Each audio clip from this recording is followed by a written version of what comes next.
하나님 아버지, 주께서 우리에게 또 새 날을 허락하시고 새 아침을 맞게 하시니 감사합니다. 우리의 호흡을 주장하시고 우리의 모든 육신과 영혼을 주장하시는 하나님 아버지, 세상은 요란하지만 하나님의 뜻은 이 모든 것 가운데 이루어지는 줄로 믿습니다. 주님 앞에 드리는 모든 예배를 주님 받으시고 또한 우리의 기도를 들으시며 아버지 하나님 말씀해 주시고 깨닫게 하시며 거룩하고 순결하게 살아갈 수 있도록 주님 인도하여 주옵소서. 예수님 이름으로 기도합니다. 아멘. 이 시간 하나님 말씀 요한계시록 우리 2장 6절 말씀입니다. 요한계시록 2장 6절 말씀 우리 같이 보겠습니다. 2장 6절 함께 한 목소리로 같이 읽겠습니다. 오직 내게 이것이 있으니 내가 니골라 당의 행위를 미워하는도다. 나도 이것을 미워하노라. 아멘. 니골라 당의 행위를 미워하신 예수님이라는 제목으로 여러분과 함께 오늘 말씀 나누도록 하겠습니다. 에베소 교회가 예수님의 명령에도 앞서 우리가 본 것처럼 순종하지 않는다면, 그러면 가지에서 나무에 있는 부분에 있어서 나무 가지가 잘려져 나가듯이 잘려져 나가겠다, 촛대를 옮기겠다, 그렇게 예수님이 그들에게 경고하시죠. 이 말은 뭐냐면 즉시 회개하여 고치라는 것입니다. 즉시 회개해서 고쳐지지 않으면 이런 심판을 내리겠다, 그렇게 말씀합니다. 예수님은 쓸모없고 열매를 맺지 못하는 나무마다 찍어 불에 사른다고 하셨는데, 회개하지 않는 정말 쓸모없는 촛대는 옮겨버리실 것입니다. 이것은 단순히 개인뿐만 아니라 더 나아가서 예수님을 믿는 믿음의 교회도 그럴 수 있다는 것을 우리에게 말해주고 있습니다. 결국 그러한 연유인지 어떤지 모든 것을 정확하게 우리가 알 수는 없지만 현재 에베소 교회는 흔적이 그저 남아있지 않습니다. 12지파의 미래와 공통된 점이 있는데, 야곱의 예언처럼 야곱이 죽기 전에 12 아들에게 축복하며 기도하는데, 축복에 해당되는 부분들은 우리 몇 명 되지 아니하고 대부분의 경고와 그리고 심판에 대한 예언이었습니다. 그들이 산 삶에 대한 심판에 대한 예언이었죠. 주님께로 돌아와서 그분의 뜻에 순종하느냐에 미래가 달려 있는 것입니다. 그분의 뜻 앞에 어떻게 순종하며 믿음으로 나아가느냐, 그것이 인생의 미래를 결정하는 것이죠. 저는 7 교회의 부분들에 대한 것을 읽고 또 계속 연구하면서 야곱이 12 아들을 위해서 예언한 것처럼, 축복한 것이죠. 축복한 것처럼 그 말씀이 계속 떠오르는 것을 경험했습니다. 이것은 한 개인에게 또 그리고 12 아들에게 얘기한 것은 12 지파에게 적용되는 것이었죠. 더 나아가서 12 지파뿐 아니라 지금 7 교회, 이것이 역사수로 가면 어떻게 등장합니까? 역사수로 가면 각 나라에 이 부분에 해당됩니다. 한 나라가 정말 하나님의 뜻을 저버리고 악을 행하고, 근데 그 악이 악우에 차서 흘러넘치고 하나님이 보시기에 정말 그들의 교만함이, 에돔 같은 경우는 교만이죠. 그들의 교만함이, 그들의 소돔과 고모라는 그들의 음란함, 이스라엘 백성들은 하나님의 말씀을 떠나서 악을 행하고 그리고 하나님의 율례와 법도의 말씀을 지키지 않고 가장 큰 부분은 7교회에도 해당됩니다만은 하나는 우상 숭배요, 하나는 음란함입니다. 종교적인 믿음의, 하나님을 향한 믿음의 부분들이 불성실한 거죠.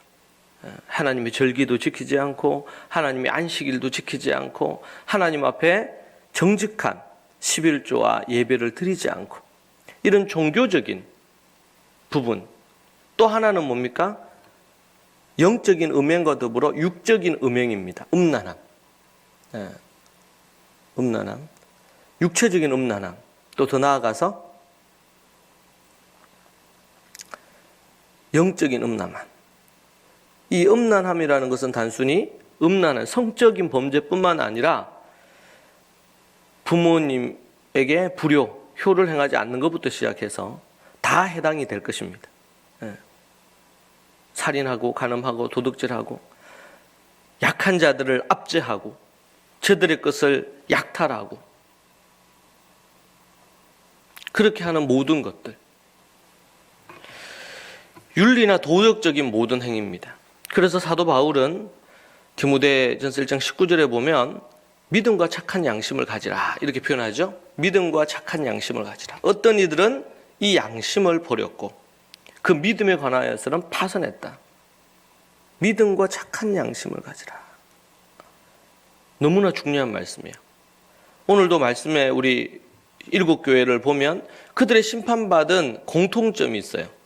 하나님의 경고와 책망을 받은 가장 큰 것은 이 거짓 선지자를 용납한다든지 믿음의 문제가 하나 걸리고, 또 하나는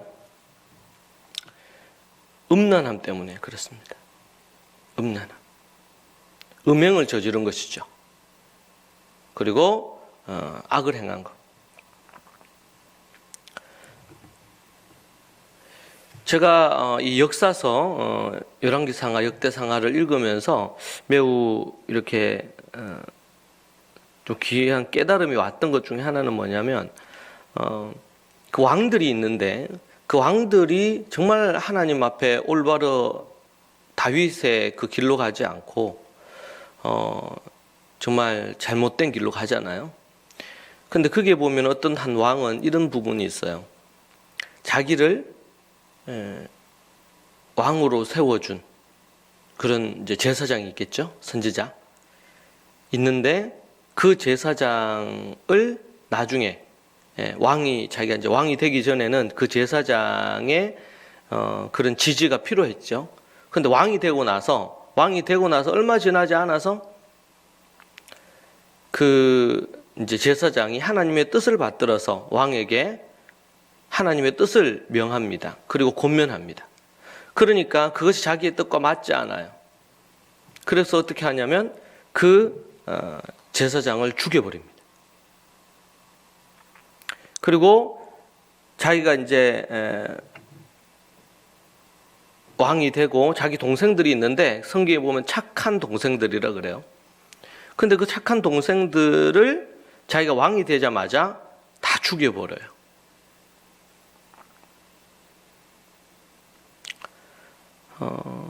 하나님은 그런데 그러한 왕에게 그의 목숨을, 그에게 이제 질병을 내려서 그를 죽이십니다.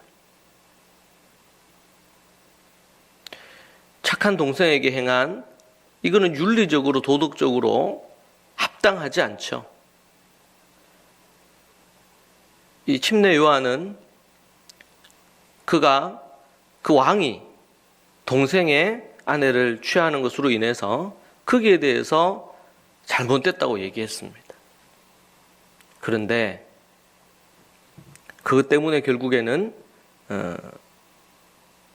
이런저런 어떤 그런 과정을 거치긴 하지만 요한의 목이 잘려지죠. 하나님 앞에서 이 요한이 왕에게 하나님의 뜻을 얘기한 것입니다. 잘못됐다고 얘기한 거예요. 죄에 대해서 아니라고 그 얘기를 한 것입니다. 그로 인해서 어떻게 합니까?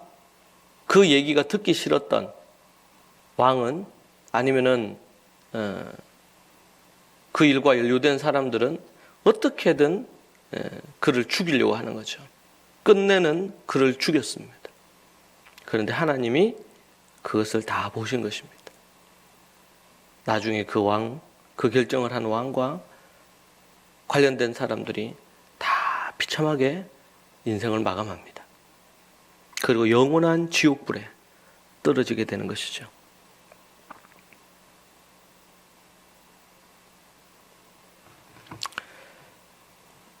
우리는 믿음과 더불어 이 착한 양심, 이 두 가지가 매우 중요합니다. 그것을 요한계시록의 표현으로는 우상 숭배와 그리고 또 음행이다. 그렇게 표현하고 있습니다. 여러분, 이 땅에서 우리가 하나님보다 앞서고 하나님이 아닌 다른 어떤 사람이나 물건이나 형상을 숭배해서 안 되겠습니다. 또한 음란뿐만 아니라 살인과 간음과 도둑질과 거짓말과 다른 이들을 압제하고 그들을 억압하는 일과 그 모든, 그래서 10계명에서도 4계명까지는 하나님을 경외하는 계명이에요. 5계명부터 10계명까지는 인간관계에 있어서 어떻게 다른 사람을 사랑할지에 대한 계명입니다. 하나님 사랑과 이웃 사랑과 관련된 말씀이죠. 하나님을 제대로 사랑하지 않는 가장 대표적인 것이 우상 숭배이고, 그리고 하나님 앞에 이 사람 간의 관계에 사람을 사랑하지 않는, 이웃을 사랑하지 않는 대표적인 것 중에 하나가 음란, 음행입니다. 영적인 음행, 우상 숭배, 육적인 음행, 음란이죠. 정말 하나님 앞에서 우리가 믿는 것과 그리고 행하는 삶이 반드시 일치되어야 됩니다. 그것은 믿음과 착한 양심을 갖는 것입니다. 달란트 비유에서도 한 달란트 가진 자의 그 모습을 보고 주인이 뭐라고 합니까? 악하고 게으른 종이다. 악하고 게으르단 말이에요. 그래서 예수님을 믿는 이 믿음의 사람들은 우리가 정말 완벽할 수 없으나, 그러나 믿음과 정말 착한 양심을 우리가 갖기 위해서 쓴마음 갖지 않고 악을 악으로 갚지 않고 그런 어떤 부분들에 대해서 그런 모습을 우리가 취하기 위해서 우리가 많이 노력해야 됩니다. 영적으로 싸워야 됩니다. 때로는 상처와 아픔이 있는 분들이 있습니다. 그런 분들은 성경을 원리 원칙대로 자꾸 이렇게 가져오면은 그 상처와 아픔이 더 골이 깊어집니다. 또 이어져서 정서적이거나 이런 부분에 또 다른 문제가 생깁니다.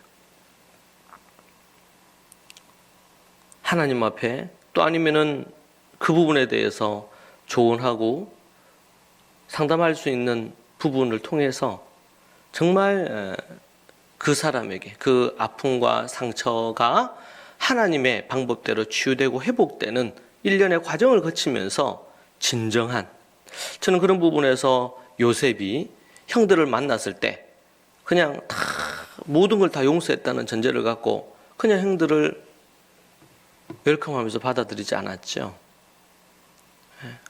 일련의 과정을 거치고 그러면서 그의 마음에 용서 이미 했지만 엉얼어진 모든 것들을 풀어가고, 그리고 형들을 또 형들은 지금 어떤지 그런 것들에 대해서 확인하고, 저는 그런 부분에서 하나님께서 이 요셉의 삶에 일련의 그런 시간을 가지는 것을 허락하신 거 아닌가, 그렇게 그 본문의 말씀들이 보여집니다.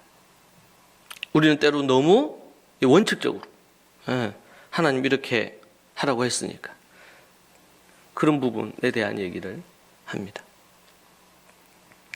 저는 그 관련된 교육 강의를 하면서 세미나를 하거나 강의를 하다 보면 거기 보면 이제 효도에 대한 거 나와요. 한 번은 좀 여러분들이 그런 부분에 대해 질문하셨어요. 너무 이렇게 계속 강의를 듣고 이렇게 하면서 너무 큰 은혜를 받는데 부모를 향해 공경해야 된다는 그런 강의를 들으면서 너무 힘들다는 거죠. 뭐 때로는 그 아버지가 심지어는 너무 심하게 어머니를 폭행한다든지 아니면은 자신도 죽을 것 같은 그래서 정말 원수처럼 그런 부분들에 대해서 자기는 그거 하지 않는데 그러니까 효도에 대한 말씀을 들으면서 그렇게 마음에 눈물이 났다는 거예요. 실제로 눈물이 나고 마음이 너무너무 고통스럽다고 그렇게 얘기하는 걸 들었습니다. 얼마나 그게 고통스럽겠습니까? 그럴 때 이제 질문하는 거예요. 마지막으로 그럼에도 불구하고 그 아버지를 아버지께 효도하고 그 아버지 용서하고 효도해야 되겠죠. 그러면서 이제 질문하는 거죠. 그 제가 그런 얘기 그때 길게 그때 얘기를 했습니다. 그 효도 이전에 마땅히 우리가 효도를 행하는 거야 마땅한 일이지만 그러나 그런 사연이 있잖아요. 그런 고통이 있잖아요. 그러면서도 그 질문에는 그 아버지를 어떻게 용서해야 되나 그런 마음에 고통을 안고 있어요. 그 제가 그런 얘기했어요. 그 마음에 그 아버지에 대한 원망이나 상처나 아픔이나 고통 그 하나님 앞에 다 가지고 나가셔서 그 아버지를 욕해도 좋고 그 마음이 어떤 형태로든 풀릴 때까지 고백하시라. 그리고 만약에 필요하다면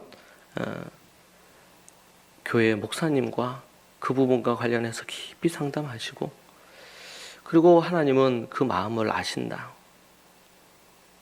그러면서 제가 요셉 얘기를 해줬어요. 요셉 얘기를.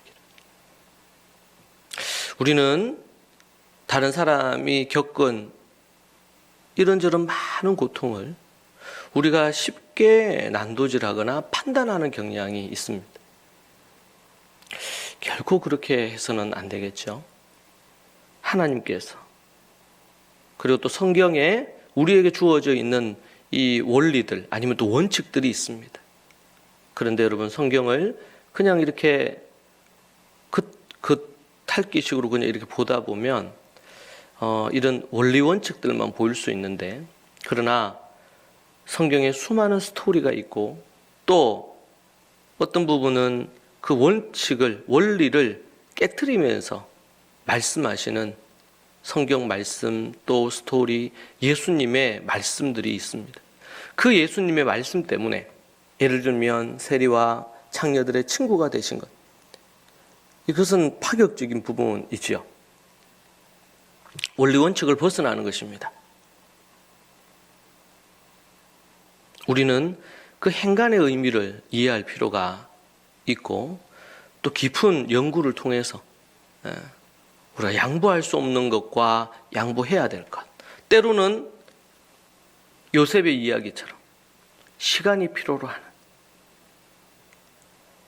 하나님의 주신 율법도 율법의 그 원리와 원칙이 있지만 그러나 그것이 적용되어질 때 상황과 여건에 따라서 어떤 율법은 조정이 되거나 아니면은 또 정상 참작이 되거나 이런 부분들의 것들이 있습니다. 그런 부분에서 자칫 잘못하면 크리스찬들이 원리 원칙자가 돼가지고 완벽주의자처럼 그렇게 자신을 아니면 또 다른 사람들을 판단하거나 정죄하거나 그렇게 하는 경우들이 없지 않아 있습니다. 그것은 매우 위험한 일이고 본인에게도 다른 사람에게도 우리가 생각을 깊이 해야 될 부분입니다. 이런 무서운 경고가 있고 나서 오늘 우리 계시록 6절의 본문에 보면 또 하나의 칭찬이 나옵니다. 앞에서 보통은 칭찬을 하고 마지막 책망하고 권면하고 이렇게 이제 마무리가 되는 패턴인데 근데 지금 에베소 교회 같은 경우에 그러기보다 책망이 아주 무섭게 있고 나서 그리고는 칭찬이 다시 나오죠. 에베소 교회가 앞서 언급한 책망이나 이런 강한 경고 이 부분으로 압도되어서 낭망하지 않을까 우려하여 얘기하는 것처럼, 그래서 칭찬의 한 가지를 뒤로 넘겨놓은 것처럼 보일 정도입니다. 에베소 교회는 니골라당을 미워했습니다. 이들은 누구냐면 이 교회 지도자 그룹을 뜻한다고 많은 이들이 주장합니다. 왜냐하면 헬라어 니카오 이 부분이, 니카오라는 부분이 정복하다, 라오스는 사람들이라는 의미입니다. 그래서 니골라당이라고 할 때 바로 이 니카오와 라오스라는 이 단어의 합성어인데, 성도들을 정복한 자, 이런 의미는 지도자들을 뜻한다 보는 것이죠. 그래서 2세기 교부들인 이그나티우스 그리고 이레니우스, 이들은 부도덕하게 사는 집단을 의미한다고 그렇게 이들을 봤습니다. 그래서 이제 이걸 보면 앞서서 지도자들 그룹인데 부도덕한 이들, 이런 어떤 부분으로 우리가 역사적으로 이 니골라당을 평가할 수 있겠습니다. 그래서 니골라당의 행위는 주님도 미워하셨던 것을 봐요. 그래서 거짓 선지자들이라고 할 때는 거짓 때문에 좀 초점이 있고, 이단, 왜곡된 이런 부분에 초점이 있다면, 이 니골라당이라고 그럴 때는 이 부도덕하고 악한 자들, 그런데 그들이 어때요? 앞서서 지도자 역할을 하고 있다는 것입니다. 그런 부분들을 볼 수 있고, 그래서 율법의 때가 지났으므로 지킬 필요가 없다고 이런 주장도 하고요. 그리고 육신은 악이요 영만이 선하다라는 영지주의적인 이런 어떤 부분으로 육신으로 무슨 일을 하든지 아무 상관이 없다, 이렇게 주장하는 부분이 있습니다. 그래서 이런 무율법주의자들, 무도덕주의자들, 이 바로 이 니골라당이다, 그렇게 볼 수가 있겠습니다. 그래서 우상에게 바쳐진 제물을 먹게 하고 음란한 짓을 하도록 한다. 그래서 괜찮다, 율법을 지키지 않아도 괜찮고, 우상 이거 뭐 다 그거 하나님이 다 주신 거니까 다 괜찮다, 이렇게 가르친 거죠. 무율법주의, 무도덕주의 가르침은 옳지 않고 주님도 그것을 싫어하신다. 예수님은 니골라당의 행위를 미워하셨습니다. 그리스도인들은 그리스도가 미워하시는 것을 함께 미워하고 좋아해야 될 것입니다. 여러분은 무엇을 좋아하고 무엇을 미워하는지 보십시오. 너희가 니골라당을 미워하는도다, 나도 그들을 미워한다고, 그렇게 예수님이 얘기하시는 것이죠. 우리가 그리스도인들은 무엇을 미워하며 살아야 되느냐? 오늘 말씀에 바로 예수님이 싫어하시고 미워하시는 이런 지도자들, 이런 거짓된 가르침과 더불어 율법을 폐기하는 그런 부도덕한 자들, 이런 자들로부터 바울은 돌아서라고 디모데에게 얘기했던 것을 우리는 알고 있습니다. 니골라당의 행위를 미워하시는 예수님, 동일하게 니골라당의 행위를 미워했던 에베소 교회, 그런 교회가 되기를 원하고 그런 가정과 성도들이 되기를 원합니다. 오늘 이 말씀 붙들고 함께 여러분들 기도하시죠. 오늘 들은 말씀을 붙들고 깨달은 걸 갖고 같이 기도하시고, 또 여러분들은 개인적인 기도의 제목을 두고 기도하십시오. 그리고 우리 노년에 계신 어른들, 아이들, 지금 현재 바이러스로 인해서 여러 어려움들이 있는데 하나님께서 지켜주시고 보호해 주시기를 기도하면 좋겠습니다.